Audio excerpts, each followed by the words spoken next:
Hello, I'm Mike Buchanan, leader of the British political party Justice for Men and Boys and the Women Who Love Them, and I'm also the conference director. I'm joined as a co-host today by Terry White, a highly regarded MRA who's doing some terrific work, sometimes in conjunction with colleagues from the Gender Parity UK group. Our interviewee today is an Irishman, and a very warm welcome, Richard. Thank you. I wonder if you could just say a few words on yourself and how you came to be here today. Well, that was my very first video I've ever had up on the internet, and this is the first time I've ever appeared. Very good one I did too. So I joined the Regarding Men social forums, and I think I made a passing comment on something related to what my video was about.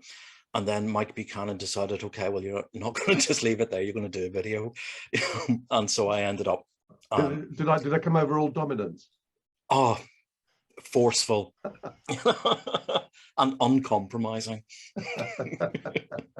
Yeah, I could see why you are where you are. Yeah, I'm not sure where I am, but it's very kind anyway. Okay. Yeah. So that's basically it. The story behind the video is not that complex. It was just an idea which I had in my head. When did that Gillette video come out? Was it 2019? 18? I don't remember. But it was sometime during the summer there. And I just thought, okay, well, I've had this in my head for such a long time. I think I might as well just say something. Yeah. Okay, Yeah. no, thanks for that, Richard. Just a quick plug for Regarding Men, which is an initiative I very much admire. It costs only $5 a month to belong to it. It has a cyber shed which is open 24/7, 365. It has literally saved some men's lives who've got in there in suicidal mode. I don't know how often that happens because I don't tend to go in there myself. But there's, I think, 8 or 10 meetings that people host, including Paul Elam and Janice Fiamengo. Tom Caulfield is the amazing video and cameraman behind the video behind the ICMIs, and his meetings at 7 p.m. GMT on Wednesdays are one of the highlights of my week. Absolutely fascinating. We learn so much from this amazing man, and laugh our asses off at the same time. And if anybody who doesn't know, it's a men only thing, with the sole exception of Janice Fiamengo when she hosts. So that's that. Terry, would you like to start with the questions? Yeah, in the presentation there was an apocalyptic visual that was theorized that might happen if men were to stop doing some of the most dangerous jobs. Do you think it would get that bad? Do I think it would get that bad? Actually, yes, it would. Time to do the video, you could put more content in there, but that's only due to the fact that currently most men do these jobs. I mean, if you look at the jobs that were kind of described, they are up in the 90% of men or plus. I mean, obviously women can't do them because they make up the rest of the percentages, but it's just the current state of affairs that yes, these jobs are mostly done by men. And they're quite intrinsic to the functioning of society. Oh yes, accounting isn't. Yeah, but people also forget just how simple it is for things to collapse. You know, it's quite miraculous that we have stability, really. Yeah, especially complex systems. I think the pandemic really showed us the importance of just having a connected supply chain. Yes, I think you mentioned in the chat we had before, Richard, that you're of the view that women don't know where electricity comes from. It's like no, I don't. Well, I also it's like Paul Elam always says that when they've gone to the toilet, they've had a dump, they think that the pieces are taken away by the poo fairy. Yes. After they've flushed, the pool fairy takes it wherever it takes it. Yeah. Really? Well, obviously, there's a lot of men like that as well. Oh yes, most definitely. Yeah, if you can sort of see male feminists holding up signs saying men are trash or men need to do better, and I'm just thinking, those men have no idea what other men actually do. So it's not necessarily a gendered thing. Maybe we saw that. just, Sorry, I was just going to say, in the pandemic, the BBC was saying essential jobs like nurses and teachers. No, there's other essential jobs like power supply. Yes. I've seen Jordan Peterson get really emotional. I mean, to the point of obviously nearly being in tears over talking about academics and how they, to them, working men who keep the sewers going, the electricity going, everything. So they are blind to their existence. You know, these wonderful men who make their life so comfortable, and they don't even recognize that these people exist. Very, very powerful. Yeah. I think the one that really wound me up, it was about a month, maybe 2 months ago, when it first became a logistics problem that there aren't enough truck drivers. Yeah. And there was an article, oddly enough, it was in the BBC, but it described what an absolutely dog's ass of a job being a truck driver is. You know, not only the working conditions, but the physical toll it takes on your body and the low pay. And then the transport secretary, I forget his name, he came off and said, there's clearly a systemic problem because 99% of truck drivers are white men. And I just nearly blew along because I thought these people provide us with everything we need. We're experiencing what goes wrong when they aren't there. And instead of saying thank you for them doing a dog's ass of a job, he called them a systemic problem. I mean, that was just, I couldn't believe disconnected. that. You know, yeah, why couldn't he have said, you know, we thank you, as I say, he could have just said thank you to all those 99% white men who do this really awful job that we need. You know, he couldn't, he had to use the word systemic problem. Well, they had to put them down. Yeah. Just had to do it. Can we come to the first of the questions? Yes. From Douglas Wallace. Thank you, Douglas. That was a very interesting presentation, Richard. Unfortunately, the political LGBTQI plus, sorry, can someone tell me what I stands for? Is it intersex or something? I have no idea what half those things mean. No, Irish. Quite interesting. QI, I don't know. Do you know? Carry on. Do you know? I was going to say I'm going to edit that out, but no, I'm not going to. Yeah. Unfortunately, the political LGBTQI plus movement is making many in the men's movement wary of anybody who is LGBTQ and even I. Yeah. I think it means, though many who have been an MRA for long, anyone who's been an MRA for long is aware of the difference between the people and the political ideology that claims to somehow represent them all at once. Is there a way that this wariness can be rectified easily? Easily? I don't know. Well, amongst the group of people that we're here, I think, you make a point that not all men are like that. I mean, if I were to judge all straight men from viewing male feminists, I don't think you would be too pleased. You know, it's pretty obvious.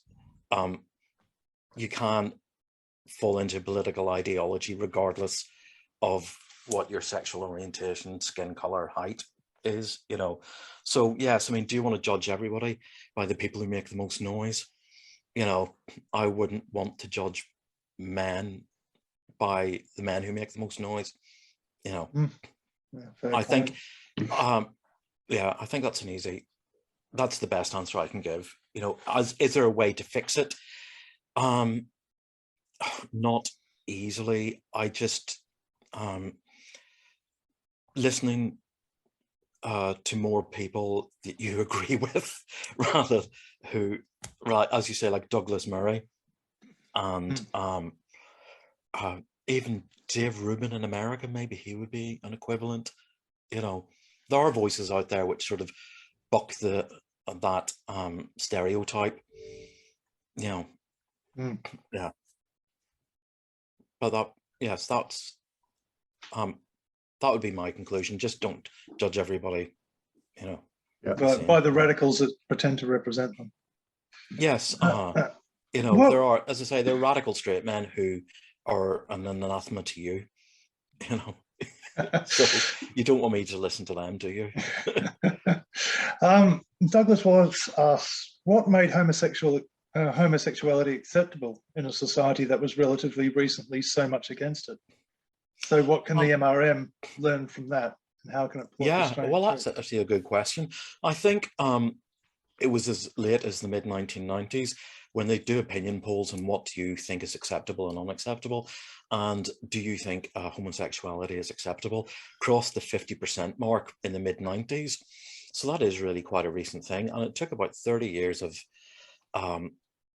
campaigning to do that. I think what really happened is that that all the scare stories just didn't prove to be true. You know, all they're pedophiles, they'll molest you, they'll grope you, or all of that stuff. It just, those scares never happened.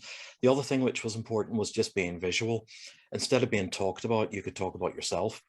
So instead of being the subject of gossip and scandal, you could actually speak openly and discuss yourself, rather than having other people chat about you as though you weren't in the room. So yes, being public and defeating all the bogeyman stories, those were the two main proving yourself strategies. Really. Yeah. Steve Moxon asks, you're right about the connection between what gays once faced and its current widening.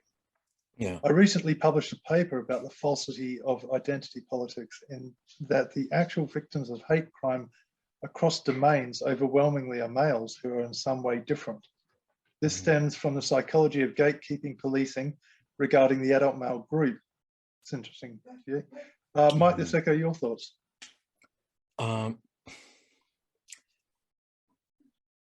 Okay, well, we know that men make up the majority of all victims of crime anyway, especially if you include prison rape. You know. Yes. I think there's always been a need in society to control men much more. They don't like wayward men or dissidents or outsiders. You know, there's been definitely a need to keep men on the straight and narrow, because they can actually become a threat if they, if they decide to go their own way. I mean, that's actually an interesting thing, because the men going their own way movement is currently being vilified. You know. Yeah. Yeah, you can see that, can't you? You know, and I mean, that's a complete hypocrisy, because any woman who declares her independence and says she doesn't need no man is, high-fived and celebrated as strong and independent. But a man who declares his own sort of dissidence and going his own way is suddenly a threat and wayward. There's,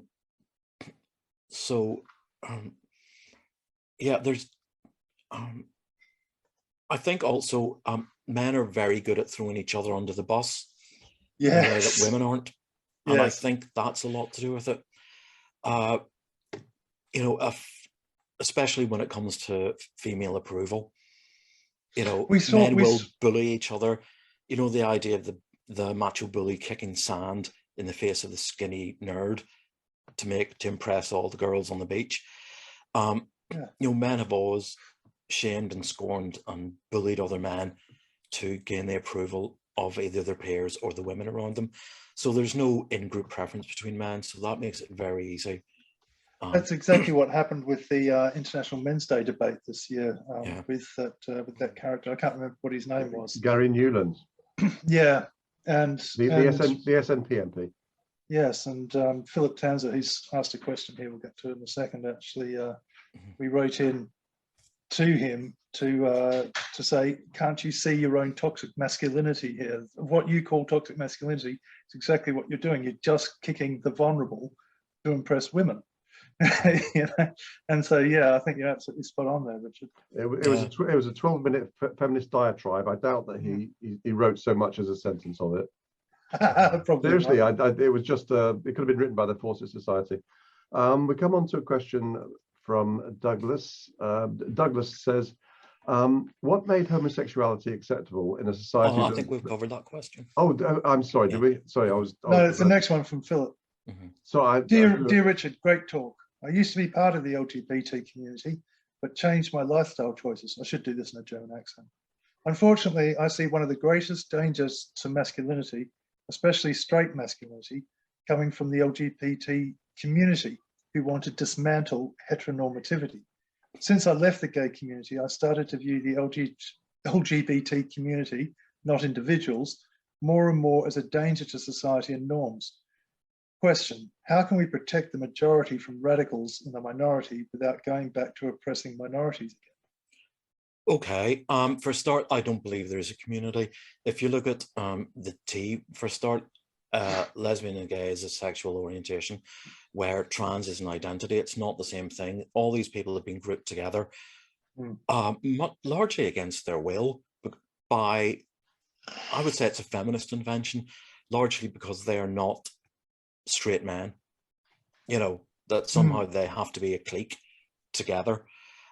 I would sooner hang among, you know, straight men, to be honest, and other among my gay friends, but no, there is no community. And if you look recently at trans ideology, they've always hated lesbians, because if you have a straight man who transitions to become woman, he's obviously attracted to women. Lesbians aren't attracted to him. He's not happy about that. You now have straight women transgendering into men, and straight men or gay men aren't happy with that. You know, so they've been vilified. Trans people are vilifying gay people left, right, and centre. So there is no community. So we need to get that out of the way first. That's a myth. There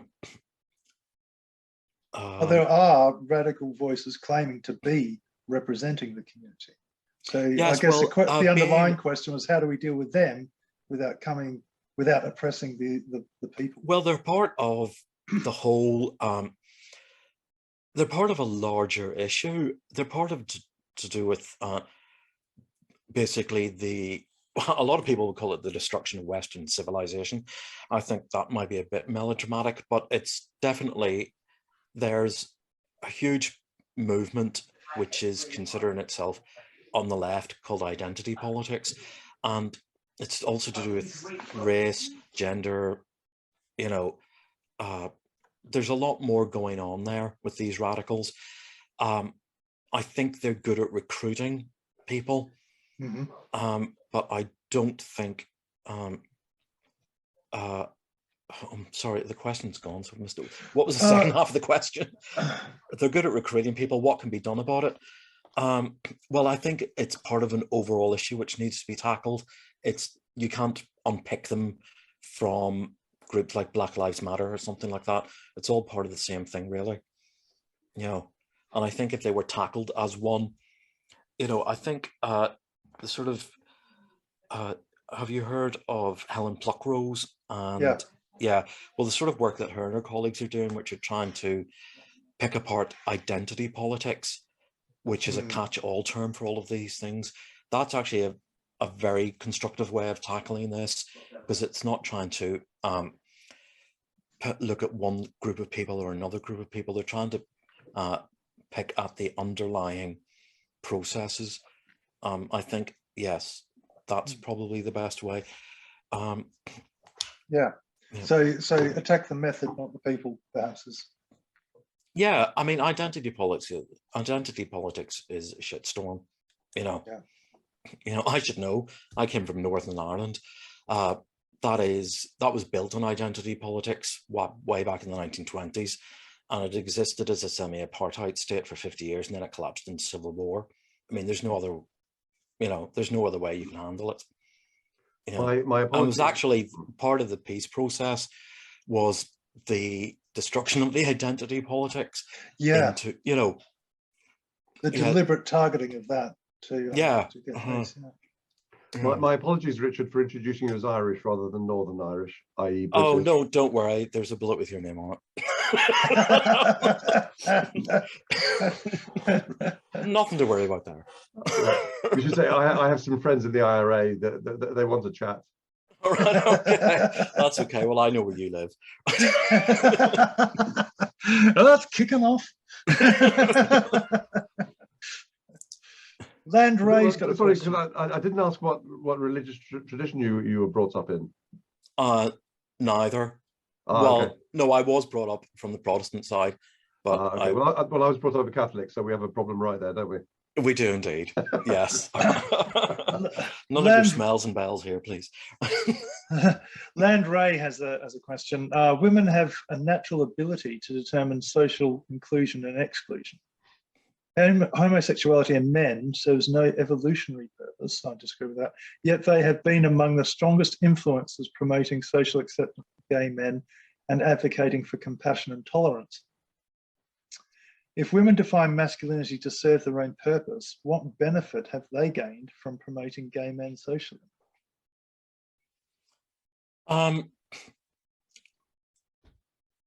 think in the 60s, there was a general overall civil rights movement where inequalities which were wrong were resolved. And I think they have been resolved. If they haven't, then it's small corners that need to be tidied up. I think a lot of the first part of that question has got to do with the general acceptance of as I said, what was the 1960s civil rights movements. I think so if women define masculinity, what benefit are they? Well, what business have they got promoting gay men socially? Well, who's going to do their hair?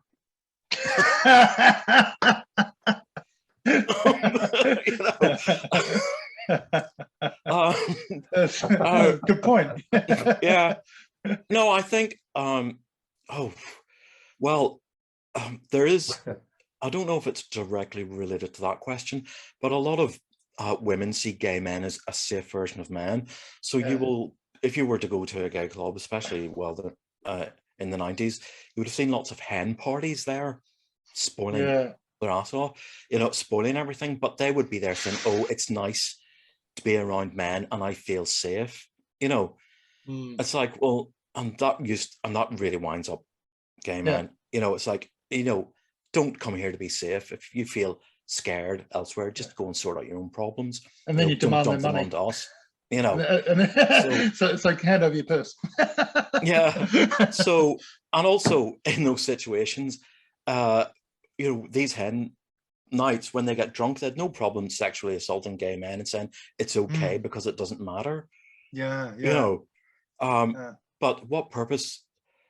More seriously, what did?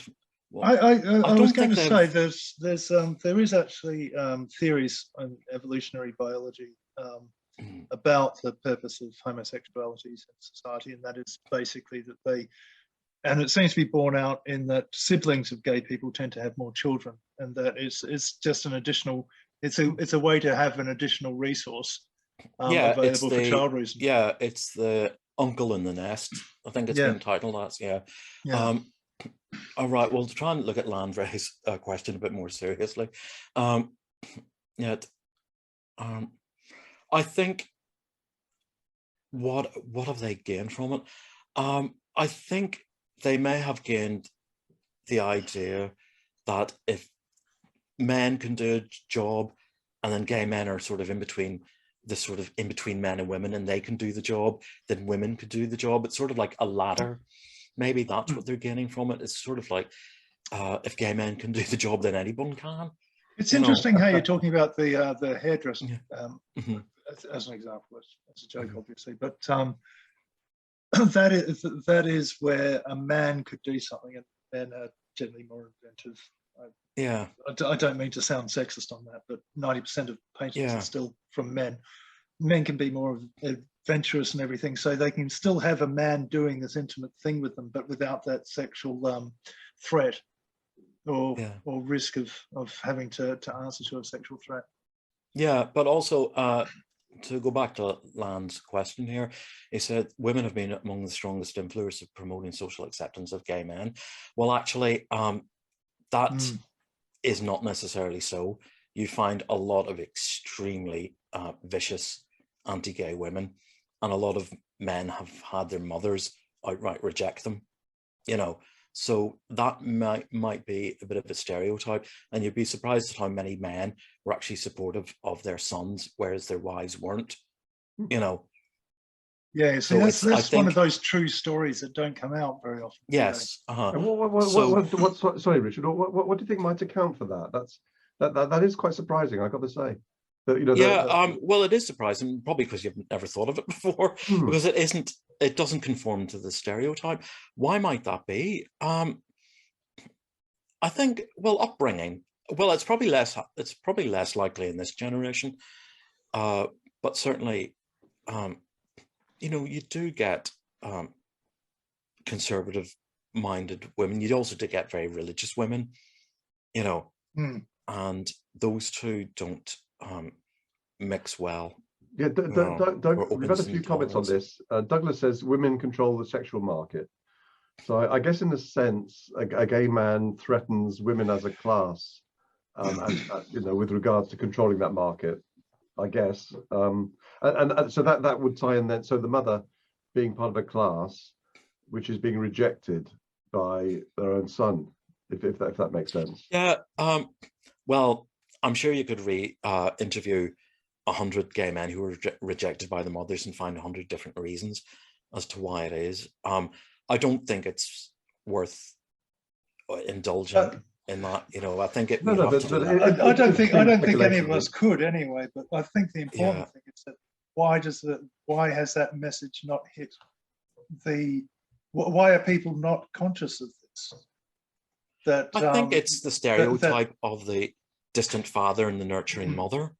Yeah, I think you're right. You know, I just think it conforms to that.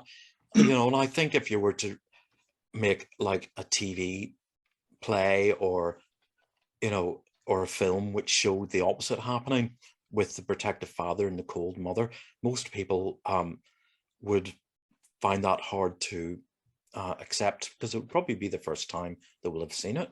Well, actually, that's strange, because my initial reaction to hearing that, and that's probably the first time I probably heard that, was, yes, I understand that. There was something that I instantly understood about that phenomenon intrinsically, from just, you know, knowing what your mother also puts expectations on you, not just the father. And quite often the mother makes the rules and the father enforces them in a typical family thing. So although the outward expression of the enforcement might be coming from the male side, there's definitely the feeling and knowledge of disapproval coming from the mother. I could totally see that when you raised it. And that probably leads me on to a question that I asked you before, which is, whereas homosexual, your video insightfully highlighted that the critiques of toxic masculinity are thematically the same as the old critiques of homosexuality, but the solutions seem to have reversed polarity. For instance, now rough and tumble play is the problem rather than the solution. Whereas homosexuality was condemned in a society dominated by conservative men, who is it that is condemning toxic masculinity now? Well, I think part of that question we answered previously by saying it isn't just conservative men, it was also conservative women. You know, who is the people driving the critique of toxic masculinity? I think it's the gender identity politics people. You know, I think we know that. I think I don't think they're not hiding themselves, and we know, you know, and whenever they talk about these subjects, they're quite open and they dress it up with their political views, you know. So I think it's pretty clear where it's coming from. It's identity politics. It's a shaming and scorning of men, you know. And the funny thing is that that feels to me like a deeply conservative instinct that's actually coming out of the left. And I think we mentioned that it's a conservative left wing. Yes, if you like.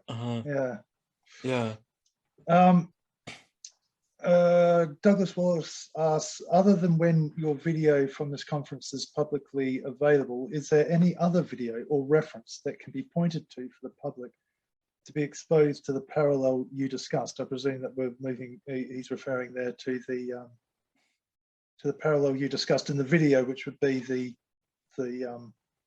all right, no, there is no other video. You heard it here first. Another world exclusive. No, this is no, it was very the ICMIs were the pioneers. it was hugely interesting actually for that, because it was a fresh perspective on the issue. Yeah.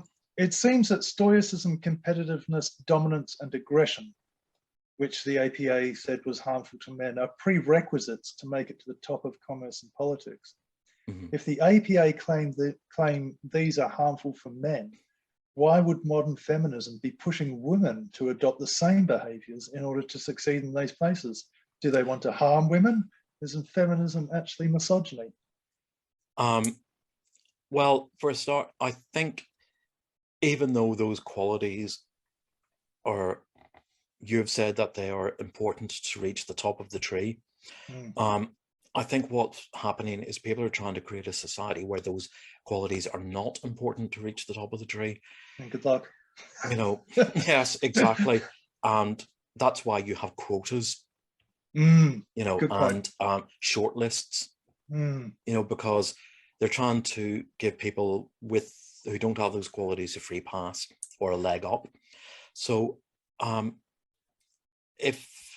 so I don't think, maybe the premise of that question isn't necessarily true. It might be a bit more nuanced than that. But, you know, it's about tilting the playing field. It's always about power.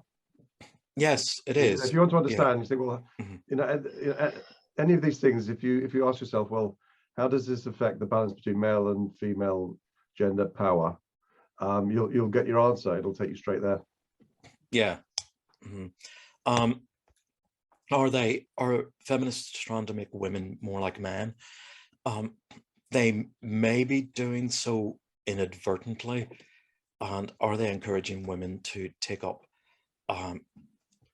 adopt habits or beliefs which are harmful to them? If they do, then they're doing it unwittingly. I don't think they have the wit to realize what they're doing half the time. You know, you know. Yeah. No, I think. I mean, my own take. Genderless world. Yeah. I mean, feminists have a real problem with female nature. You know, they want this huge transfer. Well, it's already well underway. Huge transfer of power from men to women, and so they see female nature as being a problem there. You know, women need to be more like men, so as to wrestle ever more power from them, and women don't want to do it. Women do not like competing with men. Yeah, well, the whole they're hopeless at it. Well, the whole thing of trans ideology, which is different, by the way, from gender dysphoria, which is a medical condition. You know, yes, that's true. You know, because people who have gender dysphoria get their problems resolved with surgery and medicine. You know, they don't have an identity issue. But trans identity is a feminist idea. It comes from, you know, gender is a social construct. You know? Yes. So I think they're trying to create a genderless world, so it doesn't, but then they have fall on their own logic, because if gender is a social construct and men and women are basically exactly the same, then why does it matter how many men and women are in parliament? You know, why does it matter that 95% of CEOs are men? You know, if men and women are exactly the same, then it shouldn't matter. So they're trying to say these things matter, whilst at the same time trying to say they don't matter. Yeah, it's an inherent contradiction. Oh yeah, it is, you know. And also the fact the whole trans ideology is blowing up in the face of women, well, what do you expect? You know, you try to you know, put a square peg into a round hole and hammer it in. But it's interesting that all of the things which are currently making women most angry, well, apart from men in dresses and wigs in female prisons, apart from that, they're talking about phrases like chest feeding rather than breastfeeding, and people with uteruses or people who menstruate. And all of these are really birth and motherhood. And yet feminism has disparaged motherhood, you know, for many years. And but it turns out that when trans people disparage motherhood or threaten it, that women are actually really upset by this. Yes, as well they should be. Yeah, I mean, I agree they should be upset, but it's interesting that something that like the burden of childcare, you know, and all of those things that Yeah, we're being told, all of a yeah. sudden, these things have become important to women, whereas That's before they were encouraged to see them as unimportant. yeah, You know, that's a huge. I didn't realize that until you mentioned it. Yeah, the burden of childcare. I mean, the yeah, blessing of childcare. I mean, yes. it's something that I mean, how mothers can you, love as I doing. say, how can you on Monday complain about a phrase like, you know, childcare being a burden, saying, you know, why is it always the women's job to have children? And then on Tuesday, you complain about chest feeding Yeah, being a phrase that takes away motherhood from women. You know, yeah, yeah. You're quite you right. know, pick one. You know, It's all, you know, Consistency, please. it's almost like they want to be miserable, Richard, isn't it? oh yeah, yeah. I think Um, yes. Go ahead. oh, sorry. I was just going to move on to another question. The homosexual warrior is a long-standing phenomenon from Alexander the Great to Sparta, Caravaggio, and to Lawrence of Arabia. I now see men like Douglas Murray and Peter Whittle and yourself now, Richard, standing Yeah, firm. I'm there. Richard the Lionheart. Who also reportedly was a deluge Yeah. in homosexuality. Mhm. You're standing on ground that straight men fear to tread. What can gay men teach us heteros about courage under fire? Right. Okay. That's a big question. What can you teach us? Firstly, don't give a shit. You probably don't have as much to lose as you think. Secondly, if we go back to the civil rights marches, the sort of impetus behind them, well, all sort of rights marches is that phrase, it's better to die on your feet than live on your knees, you know. So I would say don't be afraid, go for it. What can I teach you? Just call out bigotry as and when you see it, and say no to bullies. You Yeah. know, I think that's the important thing. I think a lot of men, certainly society, is bullying men left, right, and centre, and especially they're picking on boys. If you remember that school in Australia, which told all the boys to stand up and apologise, I mean, that was outright abuse, that was bullying. And a lot of people acquiesce to bullies because they believe them and believe them to be true. And they believe, as I think I said it in the video, that a lot of people actually take pride in carrying the burden that a bully has dumped on them. You know, that's quite a religious concept.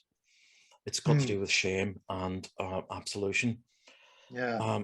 But no, I think you say no to bullies and you call it bullying.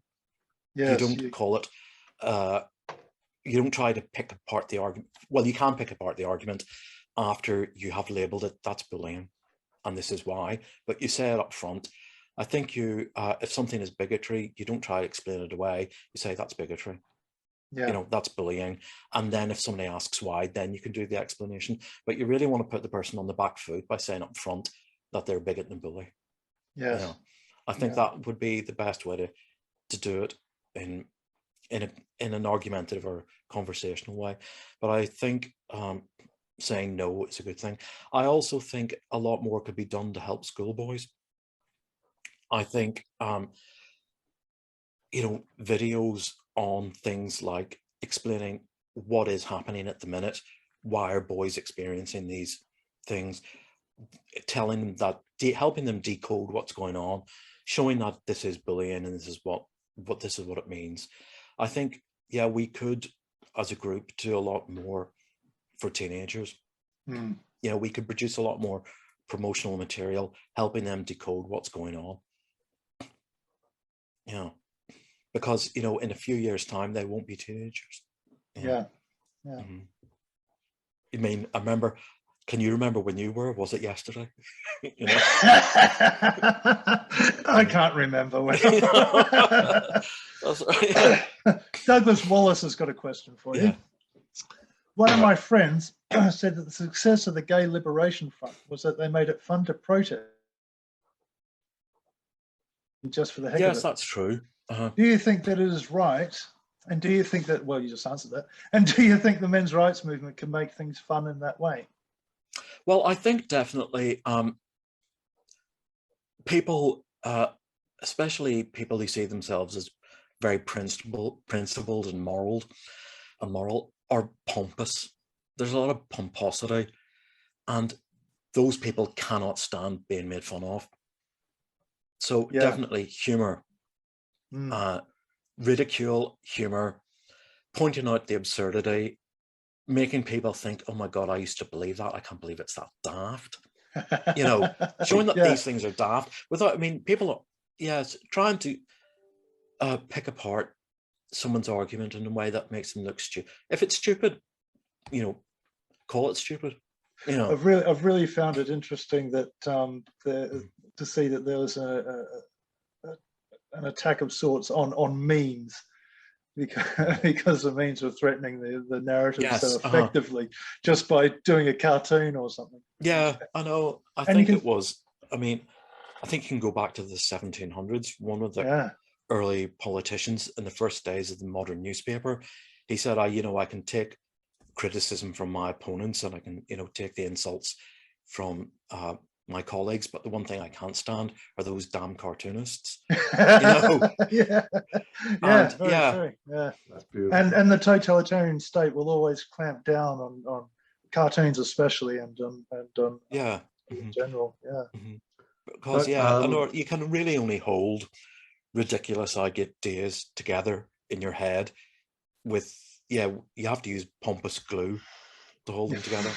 It's the reason, Richard. You're probably not aware of it, but I run a website called laughingatfeminists.com, and people really enjoy some of the stuff that goes there.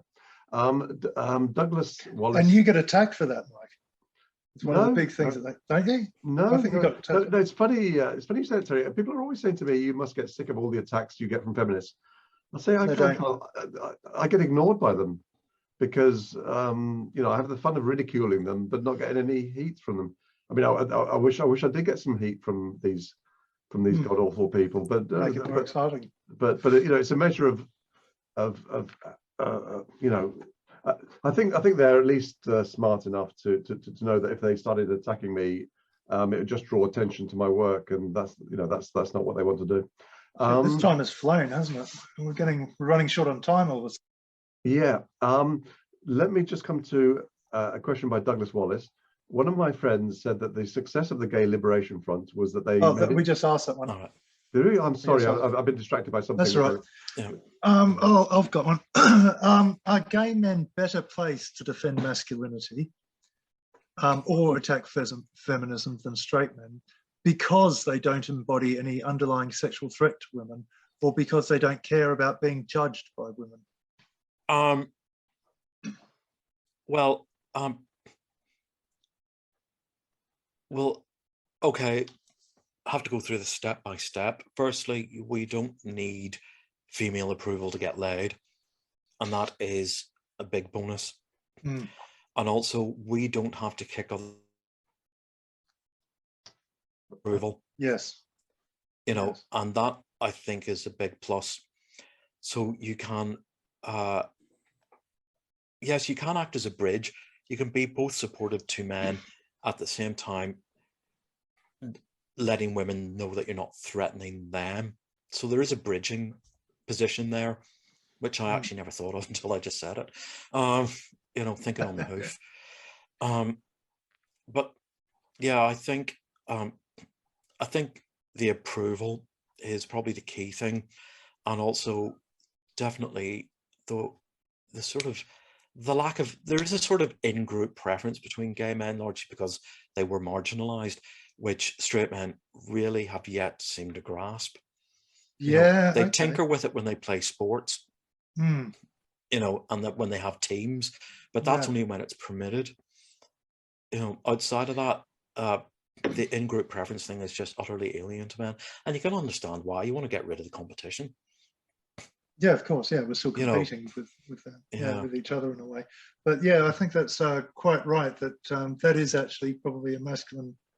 The masculine bonding tends to come when you're up against sort of like an exterior force. Guys will come together, and the gay community, such that it is, but gay men sort of have that instinctive ability to yeah. Well, there was a connect time with each other. I mean, there was a time when you did need, because gay men were not accepted. So, but will that peter away?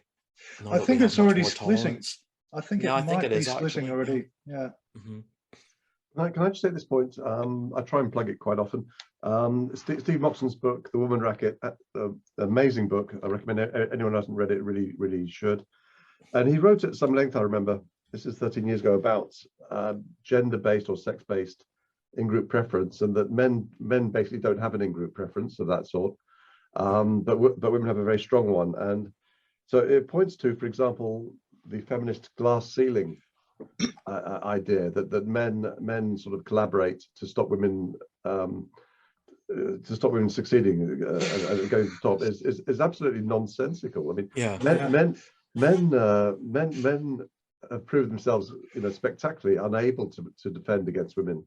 The idea that men have this power is pure projection. Absolutely. Well, they could have the power if they wanted it, or if they could work together, if they could possibly coordinate. But they can't. They can't. No. We just don't have the brain wiring for it. No, we're competing with each other, and if you can throw a woman in that'll screw it up for some other guy, or screw it up for the competition, you do it, We have about 5 or 6 minutes left, Terry. I've got an important announcement at the end, so I sincerely apologise to people. I've been distracted at 1 or 2 points in this, but hopefully you'll understand. I don't see any. I've got one question I wanted to quickly put up, and that was, I think we touched on this more or less over the course of the Q&A, but from the heterosexual point of view, we see the gay world through pink news, pride marches, and rainbow flags and police shields. But all the actual gays I've met in real life tend to be pretty grounded. Do you think gay representation in the media is accurate for the majority of gay experience in Britain today? No, not at all, especially these days, when identity has become political, and news has become political. Yeah. So no, I would hope you wouldn't judge me the way I would judge you if all I saw was male feminists. Yeah. If my view of the world of straight men was through the media, it wouldn't be pleasant. That's very true. Yeah. So yeah. So the answer to that is definitely no. Does that make you angry sometimes? Does it not? Well, putting people into boxes and stereotyping always is a limiting thing to do, not just for the person who's being stereotyped, but also for you, because you can be missing out on some good people.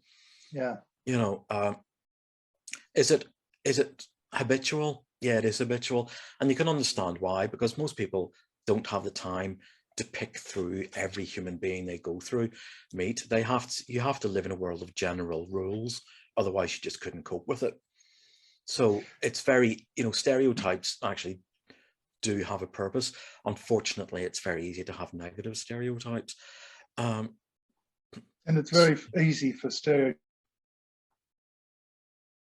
Especially when the most vocal ones are the ones who are getting the most attention, are, well, to my mind, the least pleasant people. Well, that would get you the notoriety, doesn't it? It's like the shock jocks and on the radio will get the most coverage because people like the titillation of the outrageous views. But that can turn into a stereotype over time. Yeah. So is it a problem? Well, also you have to kind of remember that the sort of world of identity politics that is making the media and is featured a lot on the internet is still kind of niche. Most of the general public just go about their lives, Yeah, it isn't a dominant among the general populace, it isn't the dominant way of thinking. Yeah. So if it ever did, then the shit would hit the fan. You know. Yeah. Yeah. True. I think somebody said Robert Brockwett's affecting laws. Yes, that is the problem. Activists and advocacy groups are very influential in affecting the laws. That doesn't mean that the people who are the populace actually understand the laws. You know, There's something. Go on. So, for example, most people will, in the general public, be a bit shocked to hear that a man can enter a woman's prison because he identifies as a woman, and that's all he has to do. But they won't have any idea of the theories that lie behind that. Yeah, it'll just come as. So they can see the results, which are that people really, understand. What is? Are the theories complex? No, I think they're ridiculous, but yeah, they are fairly complex. I mean, astrology is complex, but that doesn't mean it's real. You know. Great analogy. Have you ever seen... Richard, I'm sorry, but I'm going to have to wrap it up, I'm afraid. Our time's run out. Richard, thank you for, well, first of all, for a very impressive video, particularly since it was your first. Thank you. And it opened my eyes in lots of ways. I've got to say, absolutely tremendous video. And thank you for this Q&A. Very, very interesting answers to some very, very complex issues. Thank you, Terry, again for joining me. Yes, again, apologies for being distracted at a couple of points there. But the exciting news is something that I think I may have mentioned briefly an hour ago. That we were expecting Sargon of Akkad to join us, and we've just had confirmation that he will indeed be joining us tomorrow, which pleases me no end. We're not 100% sure about the time, but probably 1 p.m. tomorrow he'll have a 1 hour live chat, probably with Philip Tanzer and myself. He spoke. He was a guest of honor, I think, in the Chicago conference in 19. And if you go on the Justice for Men and Boys website, the YouTube channel, it's his talk there is there. So he talked pretty glowingly and warmly of the men's rights movement. So hopefully he won't be doing an about turn for. Hopefully he's not going to come on tomorrow and say we're a bunch of idiots who don't know what we're doing. But then again, as a host, you always have a mute button. So we'll see how it goes, but I'm looking forward to it. So thank you all again, and with that, I bid you all goodbye and see you again. Thanks, Richard. At what is it, 11 o'clock tomorrow, I think. Okay, goodbye. Bye, everyone. Right. Bye. See you later.